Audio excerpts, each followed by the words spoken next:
Dakotas are often celebrated for their vast prairies, the iconic Badlands, and rich Native American heritage. But what most people don't realize is the deep prehistoric history hidden beneath this rugged landscape.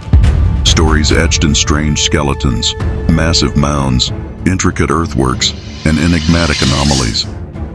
In this video, we dive into the ancient mysteries of the Dakotas, uncovering truths long buried yet vital to understanding the ancient peoples and environments that shaped this remarkable region. Number 1. Dog-faced skulls. Great Falls Tribune, Great Falls, Montana, October 16, 1886.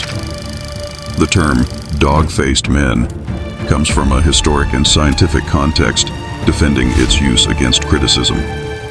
According to an article by C. Thomas, Ph.D., in the appendices of the United States Geological Report from Hayden, 1872, Captain Brevet Brigadier General I.G. Thomas, U.S. Army, explored several burial mounds along the Northern Pacific Railroad near Jamestown, Dakota. He documented human skeletons, shell necklaces, flint tools, animal bones, and large quantities of bivalve shells, Maya oblongata. Importantly, General Thomas measured skulls that he described as resembling those of the great gibbon monkey, having long, narrow mouths similar to dogs, which is the factual basis for the term dog-faced men. This description is supported by R.D. Gutgesell, who reported similar skulls in mounds near Chihuahua, Mexico, strengthening the claim that these descriptions are based on scientific observation rather than myth. The U.S. Geological Survey, known for reliable and accurate scientific reporting, is the authoritative source for these findings. Number 2. Jim River Giants. Daily Press and Dakotian, Yankton, Dakota Territory, August 16, 1879. The bones of 65 defunct human beings were found in a mound, with plenty more yet to be unearthed. They belong to a race of giants who made pottery in the Jim River country, a region rich in old remains. On the farm of Mr. John M. Lyon, about 3 miles south of Rockport on the Jim River, there are 3 mounds, each about 6 feet high and 30 feet in diameter. Some time ago, Mr. Lyon chose one of these mounds as the site for his sorghum mill and began to excavate it. Just beneath the surface, he found a bed of stones varying in size from a man's foot to his head, and about a wagon load of stones were taken out. He expressed the opinion that, in past times, some people had used these and the other mounds as burial places. His 2 sons, William and Charles, continued the work, and after penetrating the bed of stones, they found a human skeleton in the soft earth. As they proceeded, more skeletons were unearthed.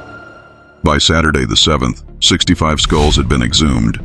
Only a small part of the mound had been opened, and there are probably many more skeletons still within. The other 2 mounds, untouched so far, were likely built and used for the same purpose. The remarkable thing about these skulls is that they are larger than those of the present human race. This offers a great opportunity for study into this ancient race of mound builders. From these mounds and the structures and pottery found near them, it appears they were once numbered among the same people who built the mounds at Obo and the earth embankments opposite St. Louis. History cannot speak with certainty about this peculiar and ancient people. They have disappeared without leaving records except for their mounds, arms, implements, and bodies deposited within. They cannot be identified with any existing race. Their mode of living and burial customs were unique. Where they came from and where they went is unknown. Some historians conjecture that present-day Indians, being warlike people, came down from the north and waged war to exterminate them. Others believe they were driven south and evolved into the Pueblo or Aztec Indians. Across the Jim River, about a mile away, is a similar mound, and in Clay County there is another, but on a much larger scale. Mr. Lyon says scientific men and those seeking knowledge are welcome to examine these sepulchres, but he will not allow the bones of the dead to be disturbed by mere curiosity seekers. Number 3. Petrified Man. The Mitchell Capital, Mitchell, Dakota, South Dakota, July 29, 1892. About 10 miles north of Hot Springs, near Wind Cave in South Dakota, prospectors discovered what appeared to be a fossil in a ravine. To their surprise, it was the petrified body of a man. The specimen was sold to George Bronite, who exhibited it at Wind Cave, attracting many visitors. The petrified figure is a young man, estimated to be 25 to 30 years old, standing 6 feet 1 inch tall. He belonged to the dolichocephalous race, distinguished by a long head shape. His head measured 21 3/4 inches horizontally and 27.5 inches vertically, with a receding forehead, broad aquiline nose, thick lips, and well-formed cheekbones and chin. His body measurements included a 10-inch neck, 35-inch chest, 38-inch hips, 13-inch biceps, and an arm length of 36 inches. The hand was long and narrow, with a 4-inch middle finger. His left arm rested by his side with the hand on his abdomen, while the right arm was missing about 3 inches below the shoulder, likely lost before burial. A large scar was visible on the left arm. Remarkably, the petrified skin retained fine details, with only a few insect marks disrupting its near-perfect preservation. Number 4. Sloping foreheads and extra teeth. Wilmington, Delaware, June 12, 1894. The skeletons of prehistoric men found in South Dakota are not described in detail, but they are thought to have sloping foreheads and extra teeth, traits seen in relatives found by geological surveys 20 years ago. My thoughts. This is interesting because there has been a rumor for a long time that many of these giant skeletons had extra chewing teeth. This is not reported in all giant discoveries, but occasionally it is. The sloping foreheads may indicate either head binding or elongated skulls, like the Paracas skulls. Number 5. The Grenada Sentinel, Grenada, Mississippi, February 13, 1904. Laborers digging an artesian well at Bone Steel, South Dakota, unearthed a human skeleton 50 feet beneath the surface. The skeleton was in an excellent state of preservation and believed by scientists to be that of a prehistoric man. The Badlands of South Dakota, where Bone Steel is situated, have been prolific in fossils. Number 6. 200 headless skeletons. The Manitowoc Pilot, Manitowoc, Wisconsin, August 1, 1889. Several hundred skeletons were unearthed in chalk bluffs about 10 miles east of Yankton, on the Nebraska side. Explorers found 50 skulls and 200 headless skeletons, which local physicians identified as white adults and children. The remains appear to have been buried for 40 to 50 years. 2 main theories explain the site. One suggests the skeletons are of immigrants traveling to California in 1848, who were murdered by Native Americans. The other theory proposes they were from an Indian tribe at war with the Sioux, massacred with blunt force trauma, likely by clubs. This discovery in 1885 highlights a possible large-scale violent event, whose details remain uncertain, but suggest a grim chapter in regional history. This one was on the border of South Dakota and Nebraska, so I included it. Number 7. Race of Pygmies and a Giant. The Billings Gazette, Billings, Montana, August 30th, 1907. Dakota County Herald, Dakota City, Nebraska, September 13th, 1907. Near Oacoma, South Dakota, railroad graders working on the Chicago, Milwaukee, and St. Paul Railroad extension uncovered a prehistoric cemetery in a gravel pit near the Missouri River. Around 50 human skeletons were unearthed, buried standing or sitting at depths of 4 to 8 feet. The majority belonged to a short-statured people called pygmies, roughly 4 feet tall, interpreted as a pygmy race. Among these was a skeleton of a man nearly 7 feet tall. Near the giant's remains, copper and bone tools were found, along with 2 copper idols about 8 inches tall, discovered in other graves. This remarkable discovery suggests a diverse ancient population in the region and adds a mysterious chapter to South Dakota's prehistoric history. Number 8. Dwarf skeletons discovered. Courier Democrat, Langdon, North Dakota, September 8, 1910. A second tiny adult skeleton was found near Gladstone in Stark County, North Dakota, by S.D. Gregg while digging a cellar. This skeleton was in poor condition, with only a few ribs, a tooth, a jawbone, and part of the skull recovered. The first similar skeleton was discovered 12 years earlier by R.J. Turner while quarrying near Gladstone. That skeleton was better preserved, encased in sandstone, and included remnants of a simple coffin made from boards tied together with thongs. Both skeletons resemble each other and are believed to be adults about 3 feet tall. Keep these stories in mind because later in the video, I'll delve into the beliefs of the Dakota people who have legends about little spirit beings known as Canotildan, or little tree dwellers, said to inhabit places like Sika Hollow Park. Number 9. Mound builders at Fort Abercrombie Daily Evening Bulletin, Maysville, Kentucky, July 16, 1886.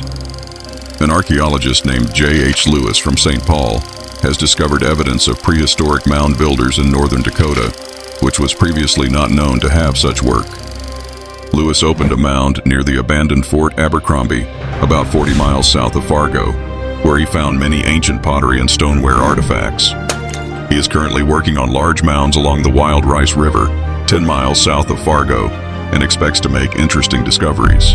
Number 10. Skeletons of extraordinary stature.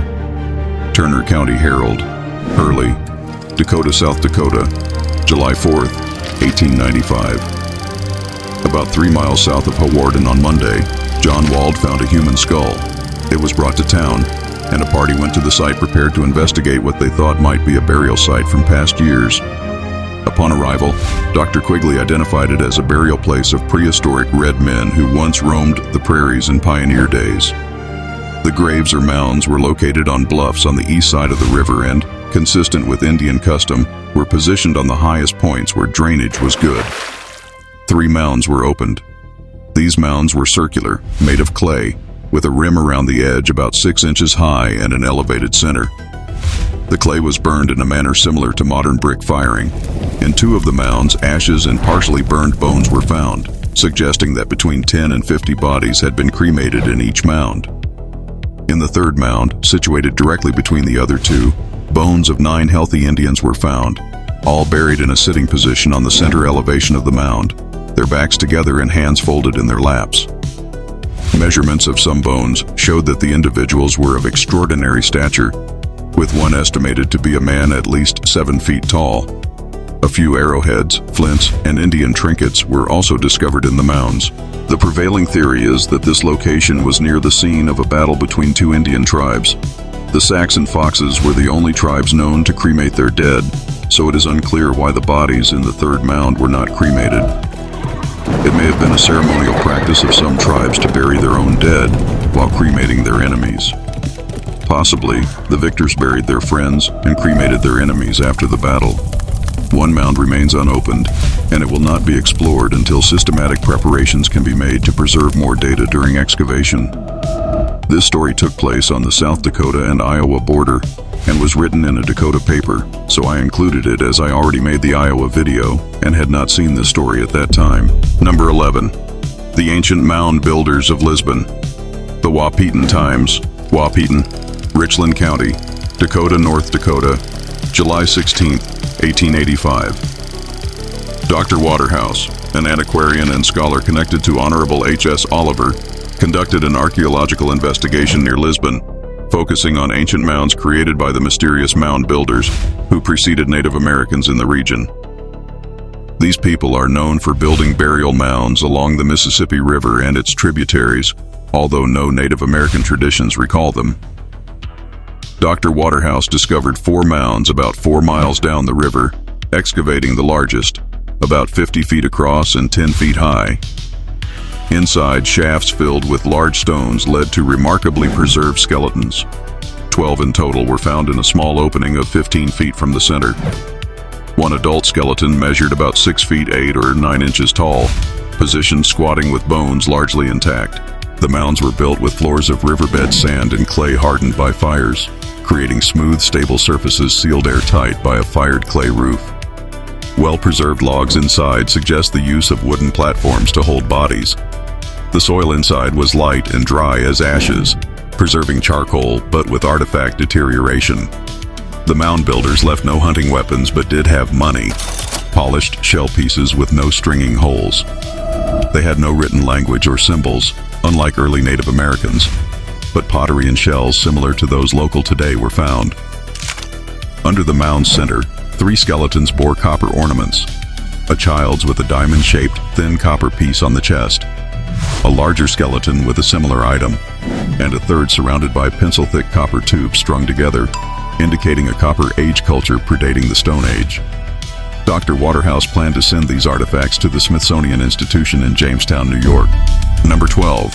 Mound of human bones found by Dakota hunters. Indian legends tell of a big fight years ago with terrible slaughter. Fort Worth Gazette, February 18th, 1892. Cookson, Nebraska, February 11th. A strange discovery has been made in Dakota, about 75 miles from here, by a group of hunters who have been in the area for the past month. The land they traveled over is mostly used for cattle grazing, and few people pass through. The men who reported the find say they discovered a huge mound made entirely of human bones. The bones have apparently been there for many years, likely hundreds. The local Indians say they do not know the origin of these bones, but have legends of a massive battle long ago, where many people were killed. According to the legend, one tribe was completely wiped out by another, and the surviving members of the victorious tribe had to join another tribe to avoid destruction by stronger nations. The Indians do not know which tribes fought the battle, but considering the number of bones and the size of the mound, it is estimated that no fewer than 10,000 people were killed and buried there. The mound measures about 50 yards in circumference. One unusual thing about the site is that although there are no trees for 50 miles around the mound, ashes and charred wood are found throughout the dirt making up the mound. For the fire to have been built, wood must either have been carried 50 miles or the fire was made so long ago that the entire area has changed, from once being forested to now a desolate prairie.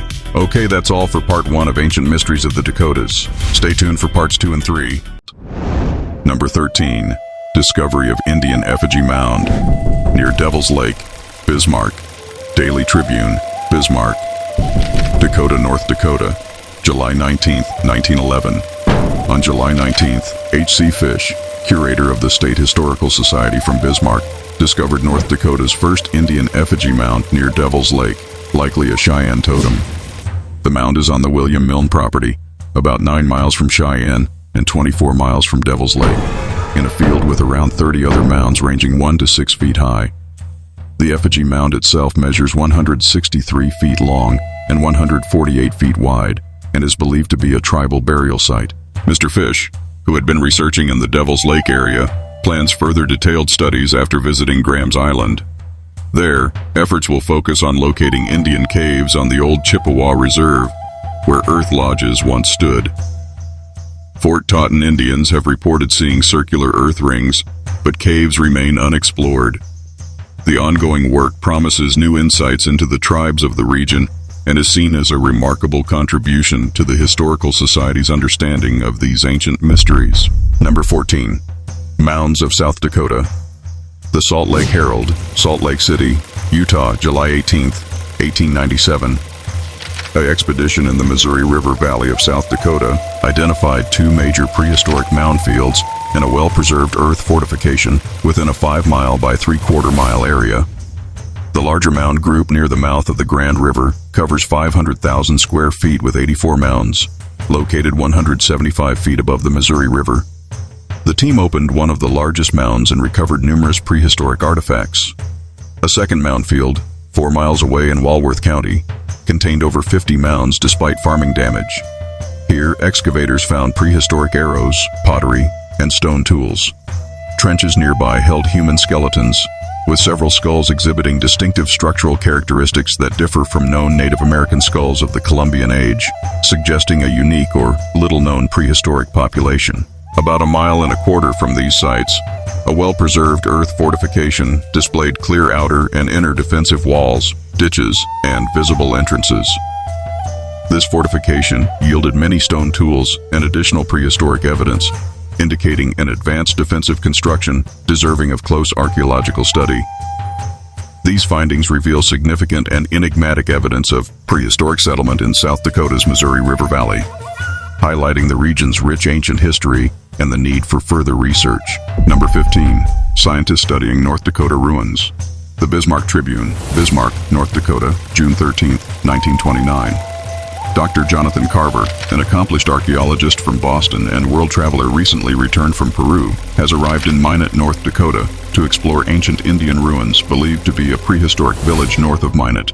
Hosted previously by Major A.B. Welch, a local expert in Indian history, Carver is soon to be joined by a geologist from Mexico to assist in the examination.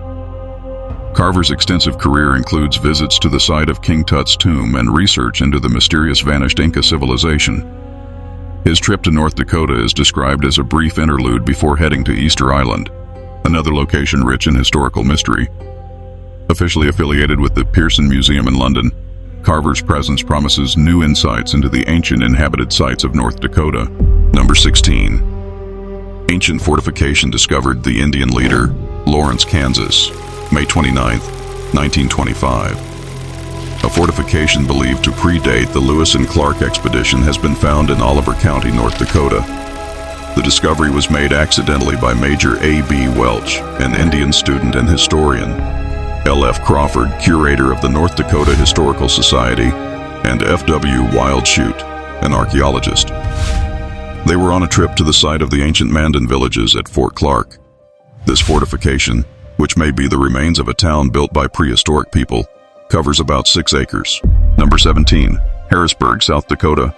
Baraboo, Weekly News, Baraboo, Wisconsin, October 27, 1921. Mrs. N.G. Abbott, formerly of Okie and now in Harrisburg, South Dakota, shared a Sioux Falls newspaper report about a Smithsonian investigation of Indian mounds near Brandon, led by W.H. Meyer of Washington, D.C. They uncovered a burial vault containing 25 to 30 skeletons, whose age remains unknown. The bones are believed to belong to the Huron tribe, known for leaving scattered bones on scaffolds to decompose, then burials in mounds every 10 years. The burial vault was an extraordinary construction, built on the earth with a lime-like substance made from burnt bones, revealed through chemical analysis at Sioux Falls College. The vault had a solid floor, about 12 by 14.5 feet, surrounded by a raised wall. Bodies were placed inside, covered with bark, then sealed with a layer of bone material, and finally covered with dirt to form a mound over 10 feet tall. The vault was lined with tribes' prized furs, and the funeral lasted 3 days, with relatives traveling up to 350 miles for the ceremony. Number 18. Canadian Mounds Wood County Reporter, Grand Rapids, Wisconsin, October 15, 1914. Though not strictly inside North Dakota, this story is included because it was mentioned in a Dakota newspaper and is near the border, revealing fascinating prehistoric revelations.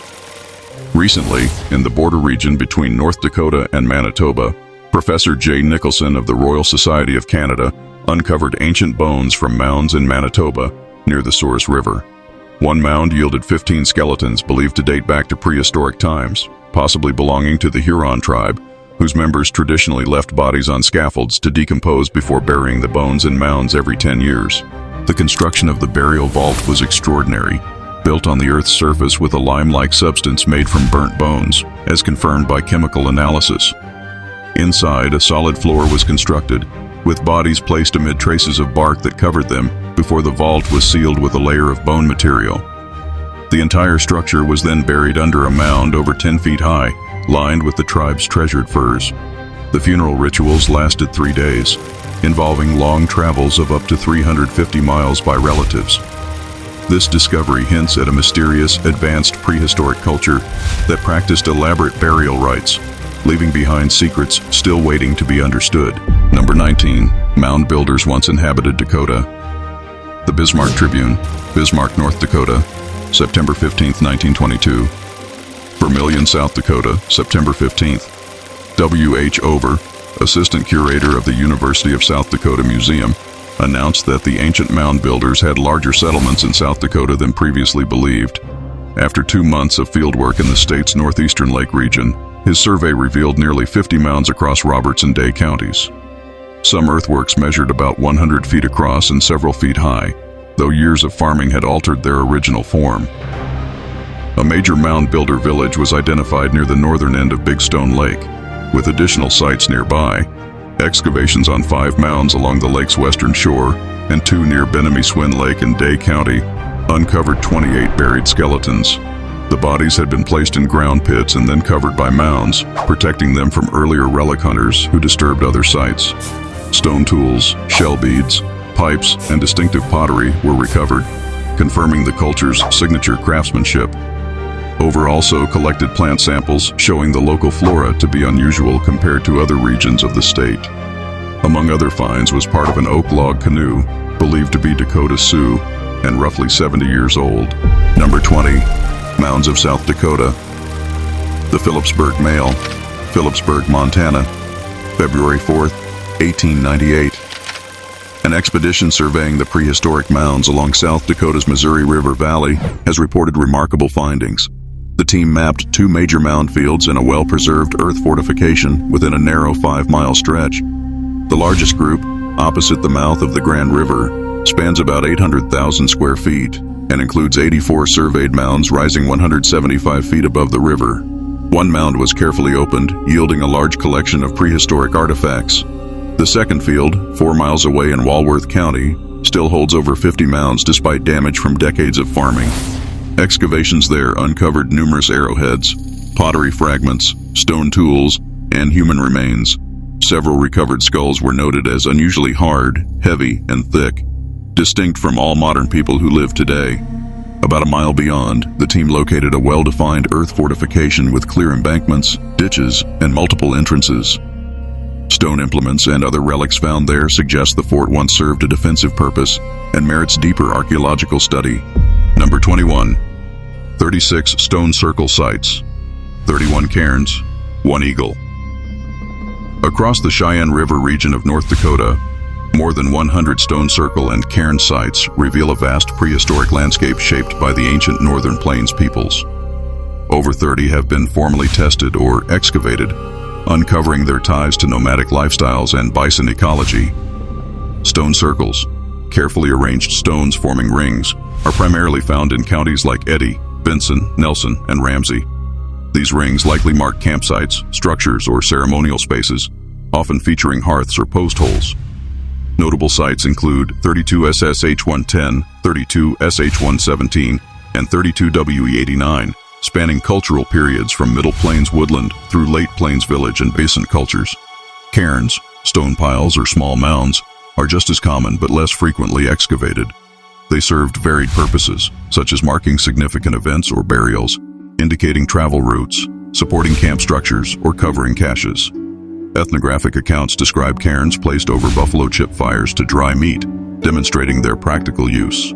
Their prehistoric origin is confirmed by lichen growth, carbonate deposits beneath buried stones, and their embedded soil context, distinguishing them from historic settler rock piles.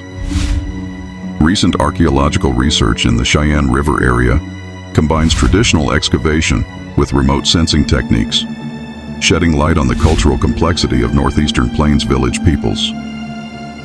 These stone circles and cairns stand as enduring symbols of a rich and dynamic prehistoric culture with practical, ceremonial, and symbolic roles across the landscape. Interestingly, the common explanation that stone circles are simply rocks placed to hold down teepee covers doesn't always hold. Articles from Montana reported excavations at many so-called teepee rings showed no evidence of hearths or typical signs of long-term human habitation, suggesting these circles may have served other significant functions beyond tent anchoring. Number 22. Jennings Medicine Wheel Site, East Central South Dakota. The Jennings Medicine Wheel Site in East Central South Dakota, located in Han County near the Missouri Coteau's southern edge, sits on a broad slope overlooking the headwaters of Crow Creek. Its strategic location suggests it marked important territorial or cultural boundaries, possibly symbolizing ties between Lakota, Santee, and Yankton groups who historically gathered nearby. The monument is a subgroup 6 medicine wheel, featuring a central low stone cairn about 2.5 meters across within a 6-meter stone circle connected by 4 evenly spaced stone lines. The site remains unexcavated and undisturbed, with no recorded ethnographic evidence, leaving its exact age and purpose unclear. However, its setting links it to Lakota traditional ecological knowledge and cosmology, likely serving as a ceremonial or symbolic boundary aligned with broader Lakota sacred geography centered on sites like Bear Butte. Number 23. Turtle Effigy. A remarkable turtle effigy perched on a high ridge in Mercer County, North Dakota, measures 21 feet from head to tail and 11.5 feet wide. Composed of 95 stones arranged in a precise pattern, its body is outlined by a single stone course with a denser stone head and 6 appendages, 4 legs, a head, and a tail. Though its exact age is unknown, sod cover and lichen growth suggest it is several hundred years old. This effigy is part of a broader network of prehistoric stone figures, including human shapes, snakes, medicine wheels, bison, and birds, across the northern plains in Alberta, Manitoba, Saskatchewan, North Dakota, and South Dakota. Similar turtle effigies appear in sites like Cross Ranch in Oliver County, Beulah Trench in Mercer County, near Ludlow Cave in South Dakota, and Snake Butte north of Pierre. While tribal origins are uncertain, tribes such as the Ojibwas, Blackfeet, Dakota, Sioux, Mandans, and Hidatsas recognize the turtle's importance in religious practices and hunting ceremonies. Anthropologist Alfred Bowers noted the turtle's role in bison hunting rituals, where effigies were placed on high hills with heads oriented toward rivers, alongside stone piles for offerings intended to clear fog and aid hunters.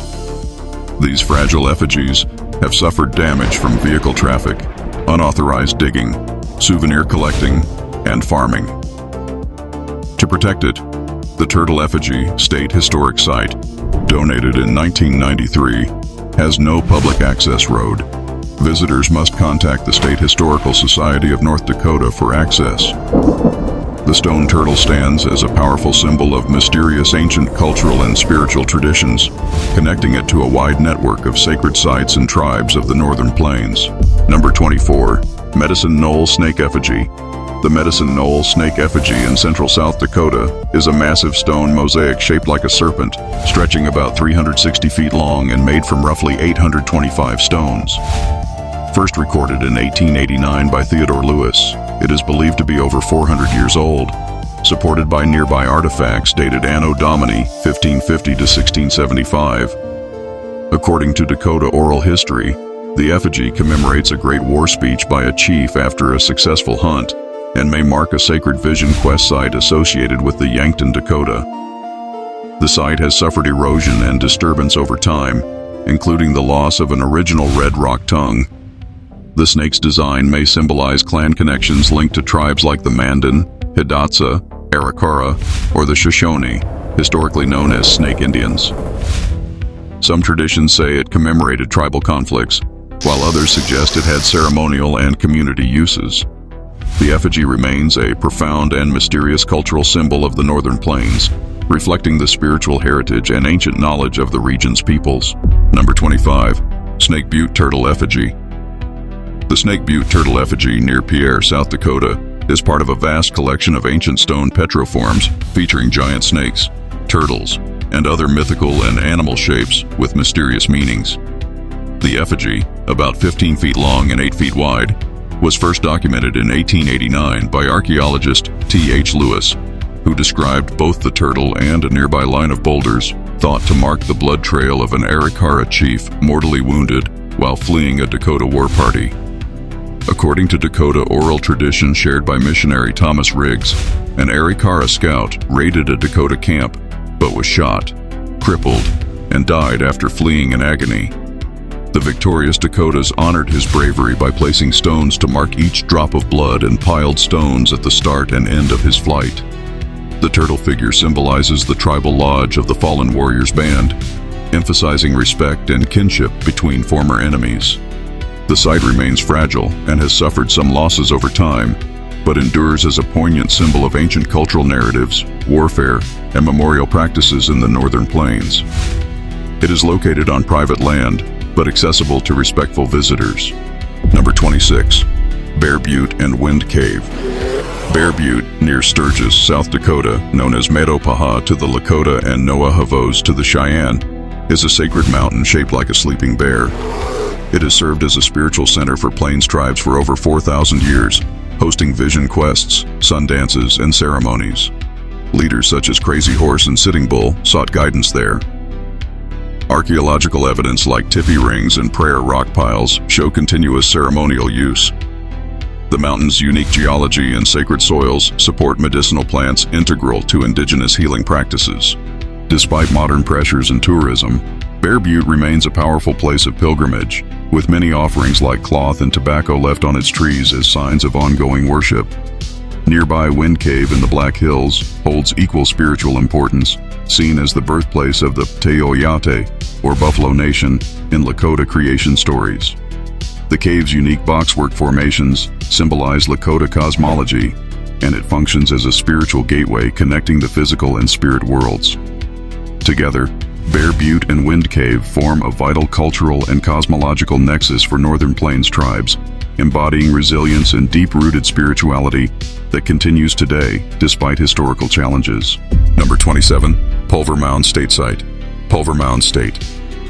Historic site in McLean County, North Dakota, preserves two low, conical burial mounds on a bluff above Coal Lake.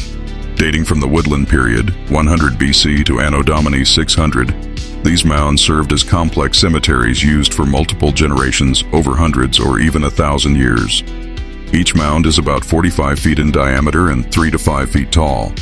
Woodland peoples buried their dead in subterranean chambers beneath the mounds, often with goods like pottery, jewelry, and tools, reflecting rich cultural and trade networks. Considered sacred by many American Indian tribes, Pulver Mounds is protected by law as an unmarked burial site. The Falkirk Mining Company donated the site to the state to ensure its preservation.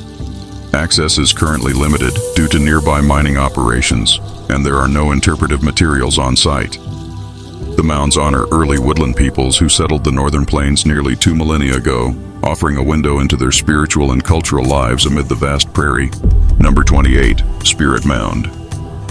Spirit Mound in South Dakota is a natural hill steeped in sacred significance for the Lakota and other tribes, known as the home of the Kanotinochi, or Little Tree Dwellers. Small spiritual beings, both mischievous and protective. Indigenous peoples believed these powerful spirits fiercely guarded the land, striking down anyone who approached, giving the mound a reputation of spiritual danger and reverence. In August 1804, Meriwether Lewis, William Clark, and their party made a rare 9-mile detour from the Missouri River to see Spirit Mound, prompted by indigenous guides' warnings. Although no supernatural beings were found, their journals describe the vast Great Plains views and the lasting impression of this enigmatic site. Spirit Mound's spiritual presence lives on in Lakota ceremonies, including those involving the Little Tree Dwellers medicine bundle, linking past and present. Despite damage from agriculture and development, preservation efforts have restored native prairie grasses, allowing visitors to experience the landscape much as Lewis and Clark did, honoring the mound's layered cultural and spiritual meanings. Intriguingly, native mythology of the Little Tree Dwellers aligns with early reports from European settlers as mentioned in some of the reports from earlier in this video. Articles recount discoveries in the Dakotas of 2 dwarf skeletons, one in Stark County, another in Gladstone, and a burial site near Oacoma containing 50 small skeletons, all described as adults, along with a 7-foot-tall giant. This convergence of myth and archaeological discovery adds another layer to the mysteries surrounding Spirit Mound and the ancient peoples of the Dakotas. Number 29, Double Ditch. Double Ditch Indian Village, state historic site, about 7.5 miles north of Bismarck, North Dakota, was home to the Mandan Indians from roughly Anno Domini 1490 to 1785. This large earth lodge village was one of several near the Heart River's mouth, housing a population possibly over 10,000 at its peak. The Mandan were skilled farmers growing corn, beans, squash, sunflowers, and tobacco, and they depended heavily on bison hunting. The village featured dome-shaped earth lodges built from logs, willow branches, grass, and earth, housing large families. It was protected by 2 deep fortified moats and a wooden palisade, supplemented by steep terrain and riverbanks, pointing to frequent conflicts with nomadic tribes such as the Lakota. Over 30 midden mounds around the site preserve household refuse, shedding light on daily life. The Mandan population declined sharply after devastating smallpox epidemics around 1781 to 1782, forcing survivors to merge with other tribes upriver. Archaeological advances, including ground-penetrating radar, revealed additional fortification ditches, suggesting the village was once larger and downsized over time. Today, visitors can walk interpretive trails to explore the earth lodge depressions, fortifications, and midden mounds, learning about the rich cultural history and legacy of the Mandan people. The site stands as a powerful testament to a once thriving indigenous community and its enduring presence on the Northern Plains. Number 30, Bald Hill and James River Area Mound Groups. The Bald Hill and James River Area Mound Groups in North Dakota reveal a rich prehistoric cultural landscape. Along the James River and its tributaries, over 150 burial mounds, earthworks, village sites, stone circles, and rock cairns were documented as early as the late 19th century by Thomas H. Lewis. Excavations from the 1940s onward uncovered complex Native American societies featuring fortified villages with deep moats, palisades, and midden mounds reflecting long-term settlement and communal burial practices. The Bald Hill Mounds, located near Cooperstown by the Cheyenne River, are conical burial mounds rising about 150 feet above the river, traditionally numbering 7 or 8. Archaeological work uncovered human remains and artifacts, affirming their ceremonial or mortuary use. Though partial alterations occurred due to dam construction and reservoir development, the mounds remain key cultural landmarks representing the mortuary customs and spiritual landscape of Northern Plains indigenous peoples. Further investigations across the James River Study Unit identified a variety of sites including stone circles, rock cairns, and earthworks, showing multi-layered settlement, subsistence, and trade networks. Most mounds were communal cemeteries reused over centuries, often with elaborate grave goods, deepening our understanding of Northern Plains peoples' prehistoric lifeways and spiritual traditions. Preservation of these mound groups remains critical to honoring this cultural heritage in North Dakota. Number 31. Fort Thompson Mounds. The Fort Thompson Mounds in Buffalo County, South Dakota, near Fort Thompson, and within the Crow Creek Reservation, are among the largest and most significant burial mound complexes in the northern Great Plains. Stretching about 6 miles along the Missouri River's Big Bend, these low earthen mounds sit roughly 50 feet above the river's bottomlands. Archaeological evidence dates human activity at the site to as early as 2450 BCE, with the mounds themselves constructed during the Plains Woodland period, beginning around the 8th century CE. Designated a National Historic Landmark in 1964, the mounds are primarily burial sites where archaeologists uncovered human remains, stone hearths, pottery fragments, and stone tools, indicating long-term habitation and ceremonial practices. Extensive excavations began in the 1950s during the planning of the Big Bend Dam, focusing on salvage archaeology before the area's potential flooding. The Fort Thompson Mounds embody millennia of indigenous settlement, reflecting complex mortuary customs and daily life. Visitors are encouraged to honor the sacred nature of these burial grounds, which continue to hold cultural and historical importance for the Crow Creek community. Number 32. Stone effigies, or petroforms. The stone effigies of the Dakotas, known as petroforms, are man-made surface features crafted from local stones arranged into culturally and spiritually significant shapes by Native American peoples. Primarily found on high points or bluffs in eastern South Dakota, these petroforms include two-dimensional designs, like animal or human effigies, alignments, rings, and mosaics, as well as three-dimensional cairns. Common motifs include turtles, snakes or serpents, thunderbirds, and human figures, created with glacial cobbles embedded in the earth. Many petroforms have been damaged, altered, or overlooked due to agriculture and reconstruction. While their exact origins and purposes remain debated, they generally served commemorative roles, marking events, memorializing individuals, or acting as boundary and directional markers. Some, like medicine wheels, might have been used for astronomy or vision quests. Noteworthy examples include the Snake Butte turtle effigy near Pierre, linked in oral tradition to an Arikara chief's blood trail, and serpent effigies near Medicine Knoll and Hughes County. These petroforms reflect the intricate cultural and spiritual landscapes of the Northern Plains prehistoric peoples, but remain largely mysterious and open to interpretation. Number 33. Cup Riding the Bismarck Tribune, Bismarck, North Dakota, April 27, 1936. An 8-ton granite boulder in Pioneer Park was found to have an ancient petroglyph, an early form of Indian writing, according to Edward A. Milligan, a North Dakota archaeologist leading the State History Project.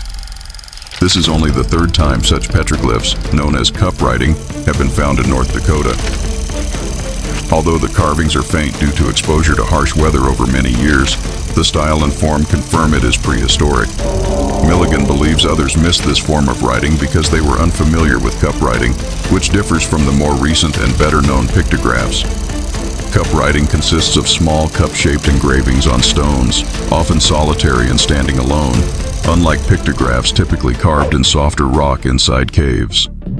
Similar cup-marked stones have been found in Europe, India, and North and South America, and are often associated with ancient ceremonial stone circles or burial sites. Many archaeologists think these cup marks were used to catch blood from sacrificial victims, resembling Mayan ceremonial altars. However, the Pioneer Park Boulders location suggests it was likely not an altar, but rather served as a historical record. Each inscribed boulder could signify an important event. Indigenous people today know little about these stones, though some still venerate them, believing myths such as lightning revealing the carvings. Milligan, part of a family of archaeologists, has worked mainly in North Dakota and Montana, contributing to uncovering these ancient cultural treasures. This discovery adds to sites like the Writing Rocks near Granora and a similar rock at Fort Ransom, expanding understanding of prehistoric cultures along the upper Missouri River long before white settlers arrived. The true meanings of these petroglyphs remain unknown, but ongoing study may one day decode the messages, transforming mystery into recorded history. Number 34. Western Messaging Petroglyphs. Western Messaging Petroglyphs, or WMPs, are a mysterious set of coded rock carvings found across 8 western states. Although none are currently documented inside North or South Dakota itself, I'm including them here because many of the symbols and the overall style are directly based on traditional Sioux pictographic traditions, and the Sioux are, of course, strongly tied to South Dakota. Unlike ordinary pioneer carvings, WMPs never include names or dates. Instead, they use symbolic glyphs that mix Native American Sign Language, historic Ojibwa Sioux pictographs, and symbols borrowed from Egyptian, Mayan, and European alchemical traditions. This unusual blend suggests the creators were highly educated and familiar with published ethnographic works of the time. Researchers John and Mavis Greer believe these represent a real historic Native American writing system used for private messages, prayers, or songs. You'll see men wearing hats, buffalo and horse heads, teepees, and tools lined up in rows that actually tell coherent stories. They're usually carved in remote, high places linked to vision quests and spiritual practices. Even though some glyphs look like faux Indian imitation at first glance, the Greers and others argue they're deliberate, sophisticated, and created by knowledgeable native authors. Common signs include the weeping eye or radiant eye motifs. Despite years of study, the full meaning and exact creators are still unknown. Number 35. In the southern Black Hills, where late 19th century rock art at sites like Squaw Creek and Hermosa Canyon, ancient Native American petroglyphs and pictographs near Hermosa in South Dakota's Black Hills, recently rediscovered and photographed by Tony Diem, reveal some of the state's oldest rock art. These carvings, created by pecking, chiseling, or carving into rocks and cliffs, include animals, human figures, and symbolic designs that preserve cultural expressions and stories of ancient South Dakotans. The mystery surrounding the site lies in the age, meaning, and full extent of these messages. Some markers have weathered or eroded over time, making interpretation challenging without understanding the cultural and spiritual context of the indigenous creators. The Hermosa petroglyph site, located near where French Creek crosses Highway 79 along Downen Road, offers a hidden but valuable window into the region's prehistoric past. Visitors to this rugged landscape gain insight into the lives and beliefs of Native Americans of the Black Hills, with stories carved in stone that continue to intrigue archaeologists and historians. Number 36. Writing Rock. Writing Rock State Historic Site near Granora, North Dakota, features 2 large granite boulders carved with intricate petroglyphs of Thunderbird figures, mythological creatures central to the cultures of Plains Indian tribes such as the Sioux, Dakota, Mandan, Hidatsa, Plains Cree, and Plains Ojibwa. These carvings, dating roughly between Anno Domini 1000 and 1700, were created by pounding or grinding into granite, preserving ancient symbolic communication and spirituality. The larger boulder is about 4.5 feet tall and 4 feet wide, depicting a massive flying thunderbird surrounded by lines and circles. The smaller rock, once removed but later returned, displays a smaller thunderbird and a second headless bird figure connected to abstract designs. Writing Rock is sacred to the Sioux and Assiniboine peoples, believed to hold mystical powers, including prophecy linked to the petroglyphs' changes. Protected within a shelter, the site also includes picnic areas and recreational facilities. The mystery involves the full meanings of the symbols beyond the Thunderbird and their potential prophetic or ceremonial roles. The removal and return of one boulder show evolving respect for indigenous heritage. Writing Rock offers a powerful, enduring link to the spiritual and cultural traditions of Northern Plains indigenous peoples. Number 37. Thunderbird Boulder and Indian Village. The Omaha Morning Bee, Omaha, Nebraska, October 11, 1923. University of South Dakota archaeologist Edward A. Milligan discovered ancient Native American villages, burial sites, skeletons, stone tools, and shell ornaments across South Dakota.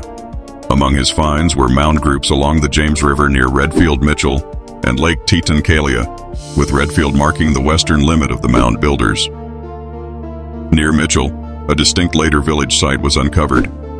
Near Lake Traverse in Roberts County, mounds containing skeletons featured copper beads made from native Great Lakes copper, fashioned into thin strips and rolled around a skeleton's neck.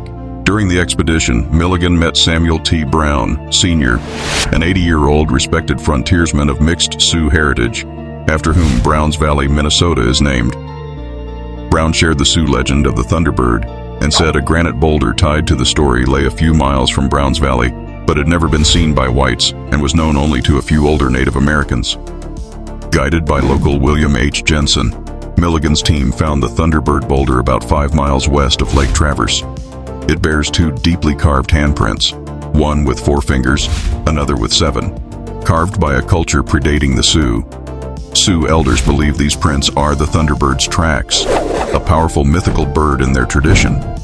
This discovery links Native American legends to physical archaeological evidence, enriching the plains' cultural history before European settlement. Number 38. North Dakota petroglyphs and tipi rings, also settler inscriptions on boulders years before whites were known to be in the area. The Bismarck Tribune, Bismarck, North Dakota, March 24, 1925. Rocks along Cottonwood Creek in Lemoore County, North Dakota, bear faint moss-covered inscriptions that may tell a significant story, possibly of a tragedy. Dana Wright, historian and chair of the State Historical Society's Parks Committee, suspects these rocks could reveal the fate of Native people who died there. Cottonwood Creek flows south of Lemoore City to the James River, lined by sparse willows and cottonwoods with prairie bluffs, ravines, and coulees.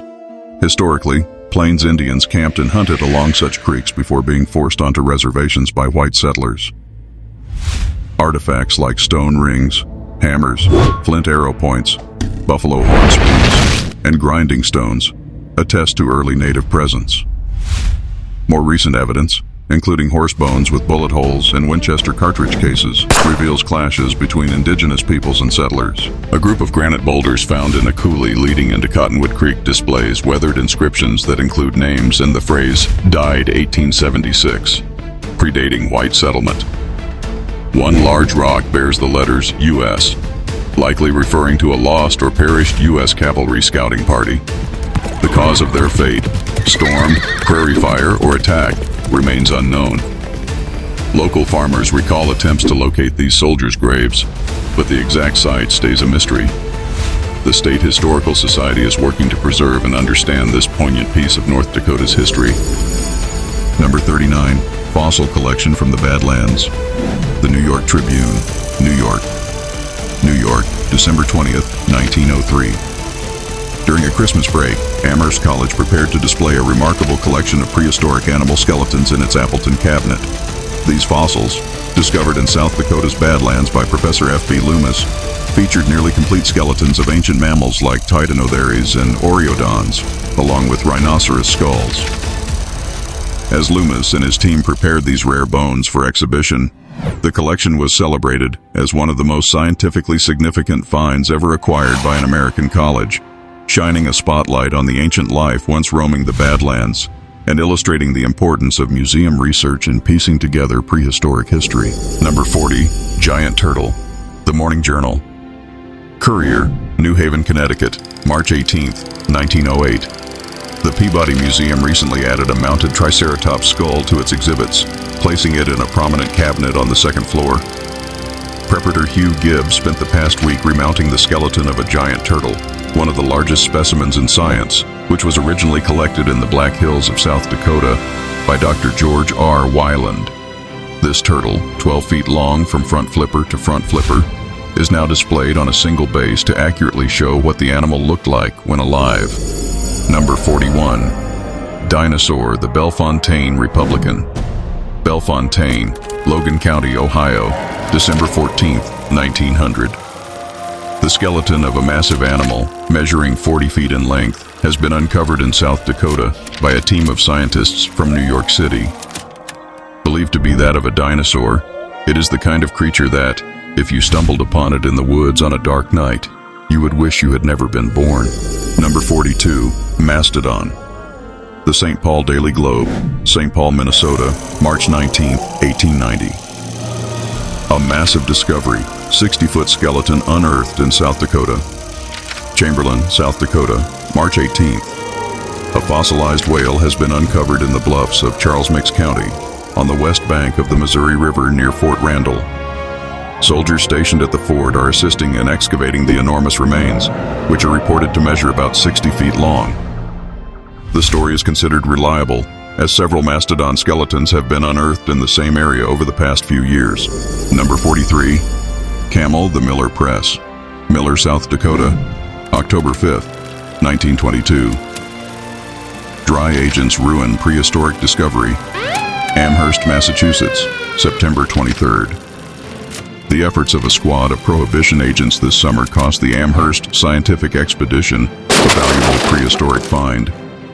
While searching for ancient skeletons in South Dakota, Wyoming, and Nebraska, the team uncovered the remains of an ancient camel.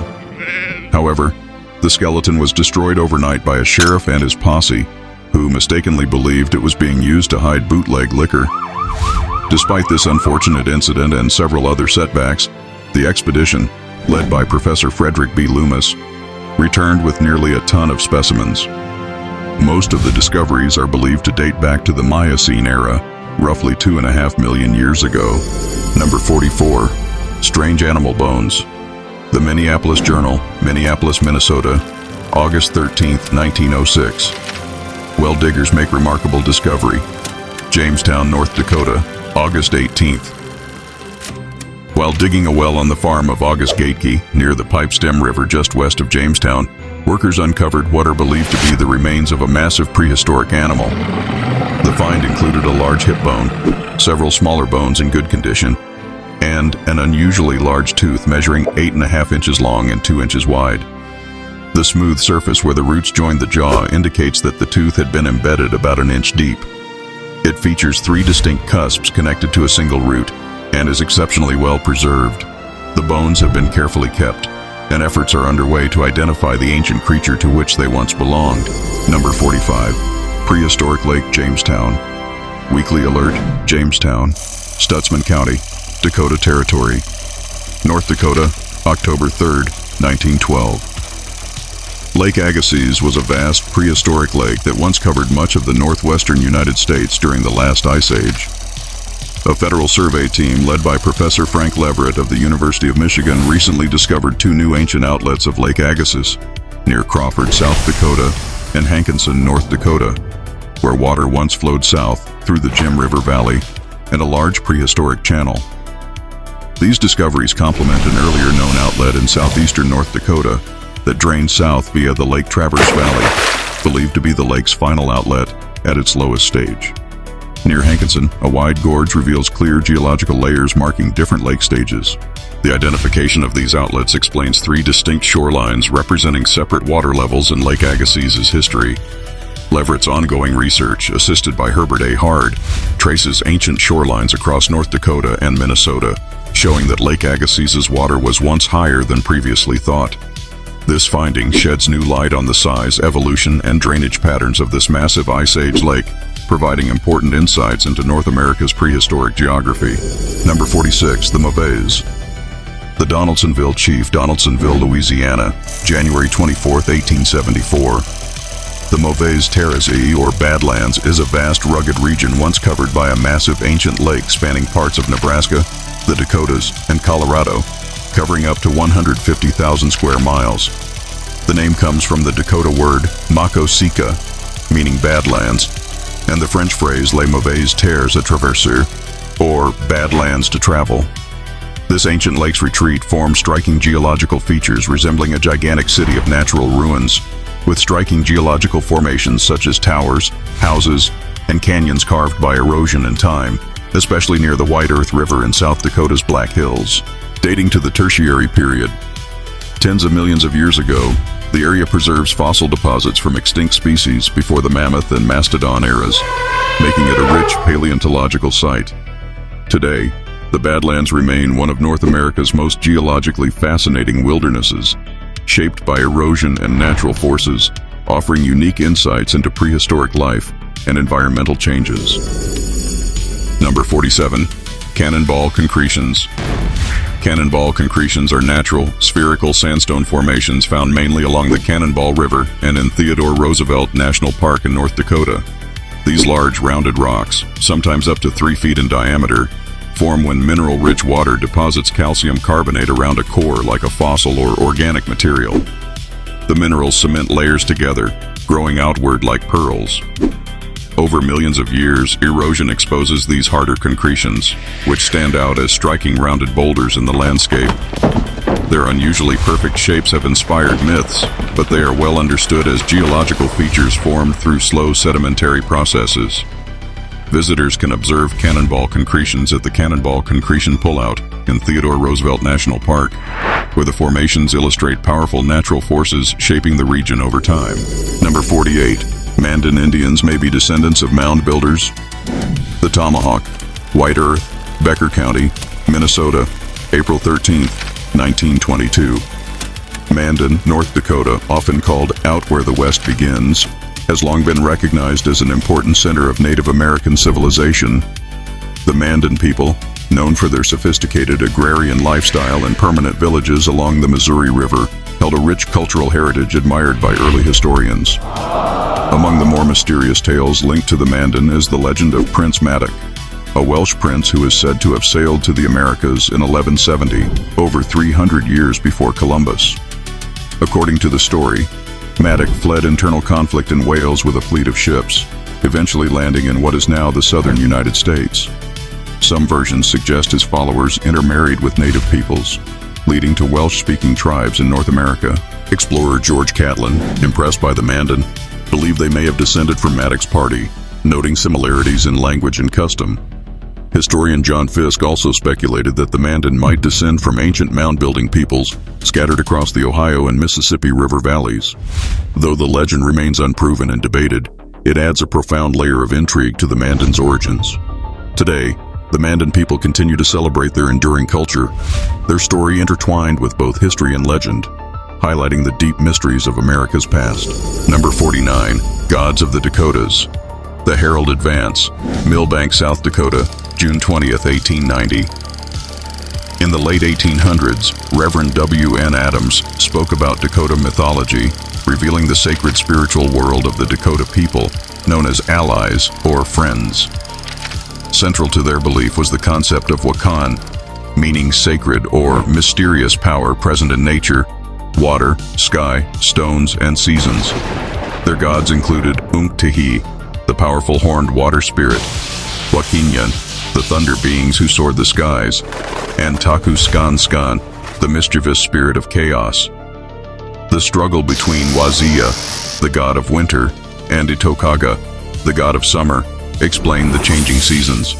Among them was Heyoka, the sacred clown, known for reversing norms to teach wisdom through irony. Older than all was Tunkan or Inyan, the spirit of stones, embodying ancient earth itself. Above all stood Wakantanka, the great spirit and creator. With the arrival of missionaries, Dakota spirituality blended into Christian beliefs, yet the sacred memory of interconnected life and mystery endured. Number 50. Ancient telescope found in gravel pit, the Bismarck Tribune, Bismarck, North Dakota, May 9, 1936. Archaeologist Edward A. Milligan reported discovering a 4,000-year-old stone telescope in a gravel pit north of Grand Forks, North Dakota, suggesting prehistoric inhabitants practiced astronomy. The 8-inch long, 1.5-inch wide cylindrical stone, carved with precision from a hard limestone-like material, could magnify distant objects by focusing vision through the tube. Milligan speculates these ancient peoples may be culturally linked to Mayans and Aztecs, both advanced astronomers. The artifact was found amid a prehistoric burial site, but was initially mishandled by workers until recovered by an archaeologically informed person. Milligan emphasizes the need for protective measures for such sites in North Dakota, as many artifacts have been relocated to Eastern museums. This discovery highlights the sophisticated knowledge and wide cultural connections of the region's prehistoric peoples, linking the Northern Plains to great Southern civilizations. Number 51. The Thoen Stone. The Thoen Stone is a sandstone slab discovered in 1887 near Lookout Mountain in Spearfish, South Dakota, by Lewis and Ivan Thoen. Dated 1834, it bears an inscription attributed to Ezra Kind, claiming he was the last survivor of a 7-man gold prospecting party that entered the Black Hills illegally in 1833. According to the message, they found gold, but were killed by Native Americans after losing their ponies and weapons and being hunted. The inscription challenges the widely accepted date of 1874 for the first gold discovery by Custer's expedition, suggesting contact with gold years earlier. The stone's authenticity has been debated, but research supports its links to early exploration. The original slab is now displayed at the Adams Museum in Deadwood, and a monument with a replica is in Spearfish. The discovery hints at earlier and possibly secret gold exploration in the Black Hills, making it a significant and mysterious artifact in North American history. Number 52. Medicine Hole. Medicine Hole, a sacred cave on Killdeer Mountain in western North Dakota, is central to Lakota Sioux tradition as the place where animals and people first emerged from the earth. The cave is a narrow, deep opening descending over 100 feet beneath the mountain, surrounded by rugged terrain. In 1864, General Alfred Sully led troops against Sioux warriors near Killdeer Mountain. Some Sioux reportedly escaped by entering Medicine Hole and navigating unknown cave passages to safety. The battle saw heavy casualties, including women and children. Medicine Hole remains mysterious for its geology and deep cultural significance, sometimes emitting smoky fog on cold mornings. Though largely unexplored, it symbolizes life's origins, survival, and the enduring bond between the land and native peoples. Number 53. Disappeared. Man, Ladysmith News. Ladysmith, Wisconsin, July 7, 1906. D.C. Robbins, a well-known resident of Minot, North Dakota, has mysteriously reappeared after being missing for 2 weeks. He returned home exhausted, without money, and showing signs of injury. According to those close to him, it's believed Robbins was drugged, kidnapped, and robbed. His memory is almost completely gone. He told friends that the last thing he remembers was leaving town with a man to look at a horse he planned to buy. From that moment until he returned home, everything is a blank. Thank you for joining us on this journey through the Dakotas' incredible prehistoric past, a place where giants once walked, ancient cultures built monumental earthworks, and the land itself tells stories through fossils and geologic marvels. These discoveries invite us to look beyond what is familiar and explore the rich, mysterious tapestry woven into the very soil of the Northern Plains. If you like ancient mysteries, hit the like, subscribe, follow, or bell icon, and keep camping and exploring the mysteries of our world.